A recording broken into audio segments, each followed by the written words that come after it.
अस्सलाम वालेकुम। आज हम इत्ता 8वीं विषय हिंदी पाठ क्रमांक 2। पाठ का नाम है उसी से ठंडा उसी से गरम। इस पाठ के लेखक है डॉक्टर जाकिर हुसैन। बच्चों, पाठ बड़ा है इसलिए हम इस पाठ के 2 भाग करेंगे। डॉक्टर जाकिर हुसैन जी का परिचय इस तरीके से है। 1897 हैदराबाद तेलंगाना। डॉक्टर जाकिर हुसैन जी स्वतंत्र भारत के तृतीय राष्ट्रपति, विद्वान तथा शिक्षावादी है। आधुनिक भारत के विकास में आपका अनमोल योगदान रहा। आप राष्ट्र प्रेम, आधुनिकता, वैश्वीकरण, भाषा, संस्कृति, शिक्षा और इतिहास के विषयों से गहरे जुड़े रहे।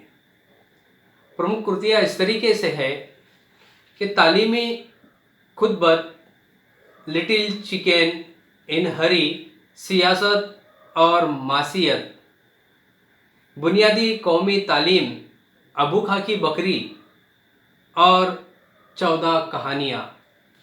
गद्य संबंधी जानकारी इस तरीके से है कि प्रस्तुत हास्य कथा में डॉक्टर जाकिर हुसैन जी ने बड़े ही मनोरंजक ढंग से लकड़हारे और बालिश्तिये की कहानी लिखी है।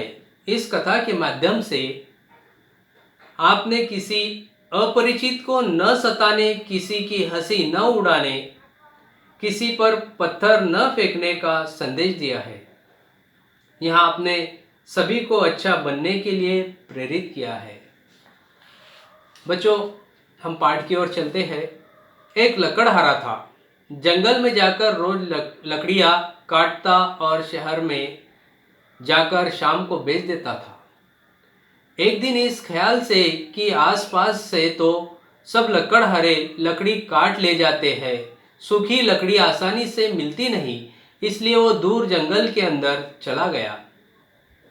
एक लकड़हारा था। जंगल में रोज जाकर वो लकड़ियाँ काट कर लाता और शाम के वक्त बेच दिया करता था और उसी से उसका गुजर बसर किया करता था। एक दिन उसे ख्याल आया कि आसपास से तो सभी लकड़हारे लकड़ियाँ काट कर ले जाते हैं और सूखी लकड़ी जो आसानी से नहीं मिलती है, इसलिए वो दूर जंगल के अंदर चला गया। सर्दी का मौसम था। कड़ाके का जाड़ा पड़ रहा था। हाथ पांव ठिठुरे जाते थे। मौसम सर्दी का था। कड़ाके का जाड़ा पड़ रहा था। हाथ पांव ठिठुरे जा रहे थे। ठिठुरे जाना, सर्दी से कांपना। उसकी उंगलियां बिल्कुल सुन्न हो ही जाती थी। वो थोड़ी थोड़ी देर बाद कुल्हाड़ी रख देता और दोनों हाथ से मुंह के पास ले जाकर खूब जोर से उसमें फूंक मारता कि गर्म हो जाए। सर्दी का मौसम था। सर्दी की वजह से हाथ जो है, उंगलियां जो है ठिठुरी जा रही थी और वो जो है कुछ देर तक लकड़ियां काटता, फिर कुल्हाड़ी रख कर अपने हाथों को अपने मुंह के पास ले जाकर उस पर फूंक मारता और उस फूंक की वजह से उसके हाथों में गर्माश आ जाया करती थी। जंगल में न मालूम किस किस तरह के जीव रहते हैं। सुना है उनमें छोटे छोटे बालिश्त भर के आदमी भी होते हैं। बालिश्त भर के छोटे ठेंगने और बित्ता जिसे कहते हैं छोटा। तो पता नहीं जंगल में कौन कौन से किस किस तरह के जीव रहते हैं। सुना है उनमें छोटे बालिश्त भर के आदमी भी होते हैं। उनकी दाढ़ी मुंह आदि सब कुछ होते हैं, मगर होते हैं बस खुटी ही से। यानी दाढ़ी मूछे सब कुछ आदमी की तरह ही होते हैं, मगर होते हैं खुटी की तरह छोटे।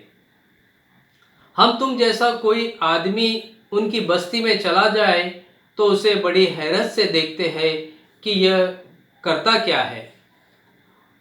और हम में से कोई अगर उनकी बस्ती में कोई चला जाए तो बड़ी हैरत से हमको देखते हैं कि ये करते क्या है, लेकिन वे हम लोगों से ज़रा अच्छे होते हैं, क्योंकि उनके लड़के किसी परदेशी को सताते नहीं, न तालियां बजाते हैं और न ही पत्थर फेंकते हैं,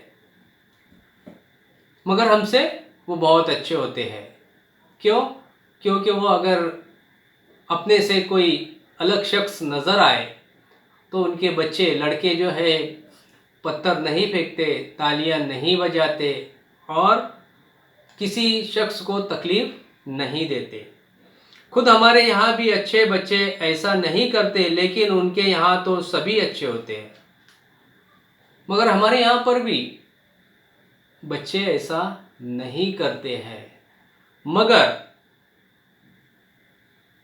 यहाँ पर भी बच्चे अच्छे होते हैं। खैर, लकड़हारा जंगल में लकड़ियाँ बीन रहा था तो एक मियाँ बालिश्ते भी कहीं बैठे उसे देख रहे थे। लकड़हारा लकड़ियाँ बीन रहा था, चुन रहा था। उस वक्त एक मियाँ बालिश्ते कहीं बैठकर उसे देख रहे थे। मियाँ बालिश्ते ने जो देखा कि यह बार बार हाथ में फूंकता है तो सोचने लगे कि यह क्या बात है। सर्दी की वजह से लकड़हारा अपने हाथों पर फूंक कर अपने हाथों को गर्म कर रहा था, तो बालिश्ता जो है उसे देख रहा था और सोचने लगा कि ये क्या माजरा है, ये ऐसा क्यों कर रहा है। बालिश्ता सोचने लगा। जब कुछ समझ में न आया तो वो अपनी जगह से उठे और कुछ दूर चलकर फिर लौट आए। और ये माजरा हाथों पर फूंकने का उस बालिश्ते के समझ में नहीं आया, तो बालिश्ते वहाँ से उठे और कहीं दूर जाकर फिर घूमकर वापस वहीं पर लौट आए।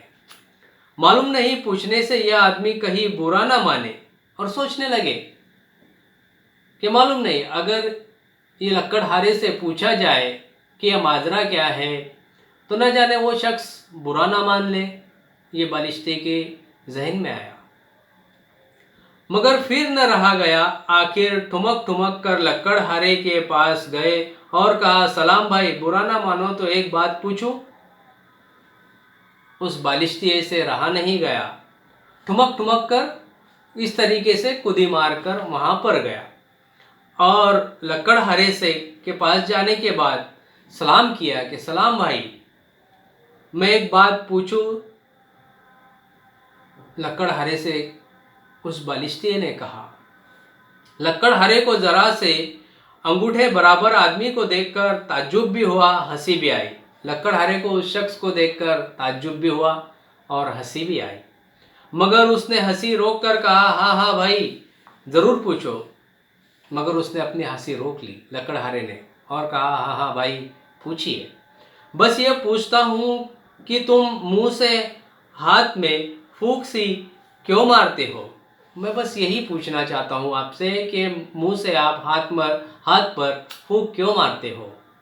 लकड़हारे ने जवाब दिया, सर्दी बहुत है, हाथ ठिठुरे जाते हैं, मैं मुंह से फूंक कर उन्हें जरा गरमा लेता हूँ, फिर ठिठुरने लगते हैं, फिर फूंक लेता हूँ। लकड़हारे ने जवाब दिया कि सर्दी बहुत है, सर्दी की वजह से जो है मेरे हाथ ठिठुरे जा रहे हैं, इसलिए उस हाथों पर फूंक मारकर मैं उसे गरमा लेता हूँ और फिर काम करता हूँ, और फिर ठिठुरने लगे तो फिर वापस मैं फूंक कर गरमा लेता हूँ। बच्चों, हम यहाँ पर रुकते हैं। इंशाल्लाह अगला जो भाग है जल्द अज जल्द आपको सेंड करूँगा। अल्लाह हाफिज़।